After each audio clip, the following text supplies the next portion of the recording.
আসসালামু আলাইকুম। আশা করি যে যেখানে আছেন সবাই অনেক ভালো আছেন। আলহামদুলিল্লাহ আমরাও অনেক ভালো আছি। আজ দুপুরে বাসায় কী, কী রান্না করেছিলাম, মানে দুপুরের জন্য কী, কী রান্না করেছিলাম সেটাই আপনাদের সাথে শেয়ার করব। খুবই মানে বেশি কিছু করিনি, খুবই অল্প স্বল্প রান্না করেছিলাম। আর এই যে পাঙ্গাস মাছ রান্না করব তার জন্য এই যে পেঁয়াজ দিয়ে দিয়েছি।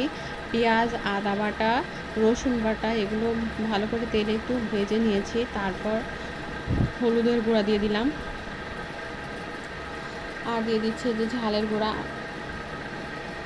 আর এই যে উস্তা ভেজেছিলাম, এই উস্তেটা আমি চিংড়ি মাছ দিয়ে ভেজেছি। চিংড়ি মাছ দিয়ে উস্তে ভাজলে অনেক মজা হয়। পাঙ্গাস মাছ আগে কখনোই আমি রান্না করিনি, এই প্রথমবার আমি পাঙ্গাস মাছ রান্না করছি। জানি না খেতে কেমন হবে। তারপর সামান্য একটু পানি দিয়ে ভালোভাবে নেড়ে চেড়ে নিচ্ছি। পানিতে মশলাটা একটু ভালোভাবে কষিয়ে নিব। আর এই যে মাছগুলো ভালো করে পানি দিয়ে পরিষ্কার করে নিয়েছি। এর মধ্যে ভাতগুলাও হয়ে গেছে। তারপর এই যে মাছগুলো মশলার ভিতরে দিয়ে দিচ্ছি, দিয়ে একটু নেড়ে তারপর পানি দিয়ে দিব।